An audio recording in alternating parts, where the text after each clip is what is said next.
journey in the Lipa Carmel are deeply intertwined with the legacy of Saint Thérèse of Lisieux, also known as the Lil Flower. This connection is not just a matter of shared name or devotional practices, but extends to the profound influence Thérèse's writings and spirituality had on Teresita. Thérèse of Lisieux, a French Carmelite nun who lived in the late 19th century, is renowned for her little way path of spiritual childhood characterized by humility, simplicity, and trust in God's love. Her autobiography is Story of a Soul, which details her deep love for Jesus and her approach to living a life of simplicity, became a cornerstone for many Carmelites, including those in the Philippines. Teresita often read Therese's autobiography, finding in it a source of inspiration and guidance. The theme of littleness resonated deeply with Teresita, who saw herself as a small, humble servant in God's grand design. She frequently referred to herself in diminutive terms, echoing Therese's language and approach to spirituality. Teresita's mystical experiences in Lipa bear striking similarities to those of Thérèse. Both nuns experienced visions and supernatural phenomena that emphasize their roles as intercessors and their deep connection to the divine. For instance, Thérèse spoke of her desire to spend her heaven doing good on earth, symbolized by her promise of a shower of roses after her death. This promise manifested in many reported instances of rose petals falling as signs of her intercession. Similarly, in Lipa, Teresita witnessed rose petals falling within the convent, an event that occurred on Therese's feast day. These rose petals, often associated with Thérèse, reinforced the connection between the two nuns and highlighted Teresita's role as a spiritual successor to Therese's legacy. During one significant apparition, Teresita encountered a shower of rose petals reminiscent of Therese's promise, shower of roses. On October 3, 1948, Teresita saw petals falling before her as she ascended the staircase. This event, coupled with her subsequent vision of Thérèse surrounded by angels, solidified the spiritual bond between them. Therese's appearance to Teresita and her message about humility and simplicity reinforced the values that both nuns held dear. Furthermore, Therese's teachings on suffering and love deeply influenced Teresita's acceptance of her own trials. Thérèse believed that suffering, when offered to God, becomes a powerful form of prayer and intercession. Teresita embraced this perspective, offering her physical and spiritual sufferings as penance for the salvation of priests and nuns, echoing Therese's sentiments.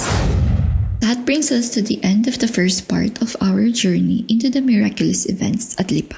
We've delved into the extraordinary experiences of Teresita Castillo, her divine encounters with the Blessed Virgin Mary, and the intriguing connection between Teresita and Saint Thérèse of Lisieux, the Little Flower.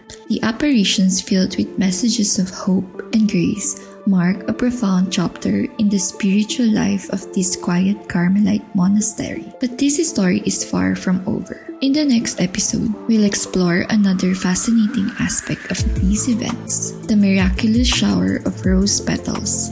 We'll uncover how these petals, some bearing holy images, captivated the faithful and confounded skeptics. We'll also dive into the intense scrutiny and eventual suppression by the Church and how decades later, dedicated believers reignited the case, seeking to uncover the truth. Join me as we continue this intriguing tale in Part 2, where faith, mystery, and controversy intertwine.